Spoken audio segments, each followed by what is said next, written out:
Welcome to a special episode of the Roundup by News of the Week. The episode is special because I have exclusively turned my attention to the budget this week. It's a UK budget special. But don't let that put you off. You get the same clear explanation and balanced analysis you always do. And I'll try my best to keep it as brief as possible. I'll do all of that analysing the political cost and the significance of the budget's measures. With that in mind, remember to like, subscribe and comment your thoughts on the budget. I want to know what you think. Okay, so I made 4 pages of notes here on the budget and the reactions to it. I've linked some of my sources in the written episode. The Chancellor firstly espoused the benefits of her trade deals with the EU, India and the USA. She defended tax rises last year, which are the national insurance rises, on the employer national insurance rises, on the basis of paying for NHS settlements over pay. She said the principles behind the budget were investment, stability and economic growth, and that this was part of Labour's plan. Let's look at how well she stuck to it. For growth, Reeves said the government was beating the experts' predictions and that they would continue to do so. It seems like growth will be between 1.3% and 1.5% this year. To aid this, changes to ISAs were announced which look to incentivise people to invest more of their money by reserving £8,000 of the £20,000 from being saved, and so that can go exclusively to investments. That investment in military infrastructure and regions around the country were also brought up, building on previous plans that were outlined in the spring statement. Money will also be devolved to mayors for investments, and that's £13 billion of it, to be precise. And in devolved nations like Scotland, Wales and Northern Ireland, there will be money as well. And then the same for areas like Cornwall and Liverpool or Peterborough. Also, there will be 2 AI growth zones in Wales and millions of pounds invested into low carbon tech. There's a possibility for growth here coming through this investment. I say the possibility because in the grand scheme of things, these measures, apart from the £13 billion, are quite small and they will have years to set up in some cases. They won't be instant impacts, so that sort of reduces the extent to which they can grow the economy. And there's still loads of uncertainty still globally, so we may not see growth flooding in just yet.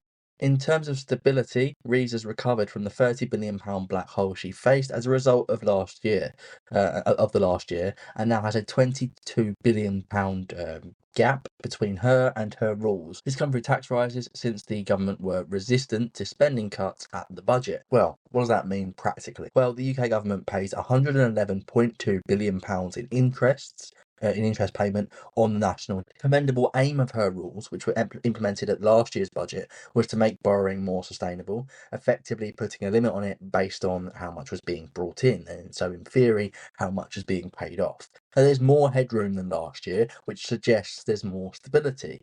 In reality, the amounts being paid to reduce the national debt are low, according to the IFS, and borrowing is actually going up in the short term, with one of their criticisms being that the Chancellor is borrowing more than she said she would do and that she's sort of doing a buy now, pay later thing. Also, given one of the repeated themes of the budget was about borrowing, the situation to raise it in the short term is fairly poor and quite messy, if I do. Onto the investment side of things, though, there was a lot. And apart from the investments I mentioned in the growth section in certain areas or industries, there was £15 million outlined for primary and secondary schools in England. Education spending did not stop there, but there was a guarantee of £820 million over 3 years to get to 15,000 into work or apprenticeships, as well as making small and medium-sized business apprenticeships free. So there's a lot of investment on apprenticeships and schools there over what they're already spending on their budgets. Now, the single biggest bit of the news here is that the government are ending the 2-child benefit cap. I mean, it's been widely reported, it's been advocated for a while, but it is kind of a U-turn for the Labour government, given that when they first come in, their policy on it was, not to do it.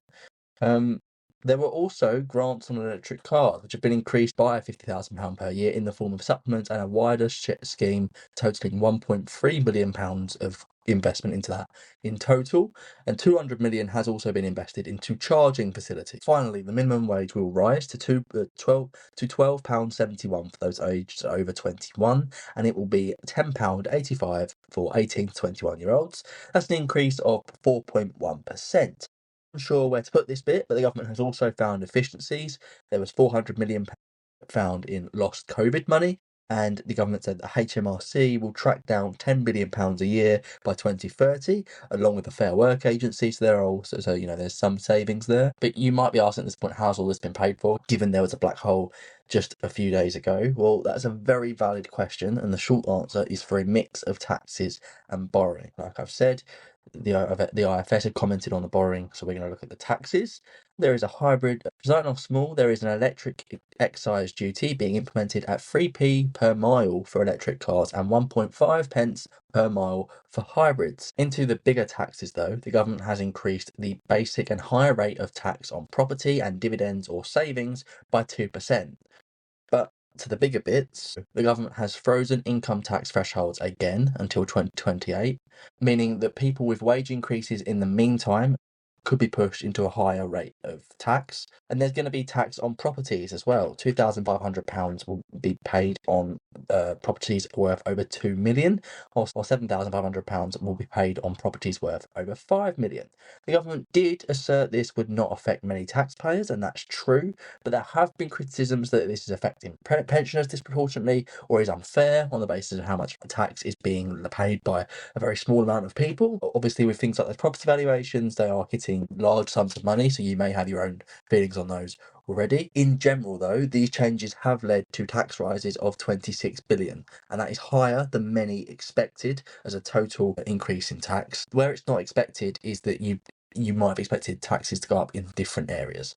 There was also a tax on gambling as well, for example. So, what's the verdict? Well, the government has broken its manifesto commitment over not raising taxes on working people. They fundamentally have done that, even if it's just by extending the thresholds, and their arguments they've done it by other things as well.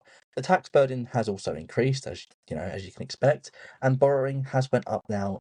But if the government can stick to their plans, it will come down again soon as well. As we said, there was welcomed investment into things like apprenticeships and cutting the two-child benefit cap. There were also taxes that we completely expected, things like the sin taxes on gambling, and we were expecting the freezer thresholds, and we were expecting things like the hospitality regulations, which we talked about in the summer on this show. But for the headroom, last year Reeves gave herself something like £10 billion and then wiped it out. So she needed to recover £30 billion ish this budget, and there were loads of factors in wiping that headroom out. There were U-turns over welfare and global uncertainty being two of the biggest. A lack of productivity was up there too. But this year, the headroom is £22 billion. It's a lot more than the roughly £10 billion there were last year. But then again, the international circumstances haven't actually changed too much. So while I'm not an economist and I don't have privileged knowledge, I wouldn't bet on the headroom that's there now still being there in October. I think it's just as easily possible to go through this as it was last year. Although we might not see the tariff increases we saw last year. Anyway, to sum up, I think there will be a political cost. I think people definitely do not like feeling lied to, which they may do after the manifesto has been broken. It's also, there's likely to be lingering scepticism after it was released early too, but that was the OBR's fault. There's not much the government can really do about that. But the government will obviously feel that this was a level that balanced the upsetting the markets and stuck within their rules and didn't completely write off their pledges. So while the reaction could be fierce from this, and it hasn't been so far, I don't think this alone will force any changes. So in one sentence, if I had to sum it up, I'd say the budget was more mild than expected, with higher taxes and broken promises, but some positives and also a great deal of expected changes. And most people can take a sigh of relief since there is at least less uncertainty now. But that's all the news for this episode of the Roundup. Remember to like and subscribe and comment to support me and this episode. If you'd like to check my sources, you can do that on newsoftheweek.net and go down to the article section. But if not, I'll see you next week with another hopefully fuller episode. Bye.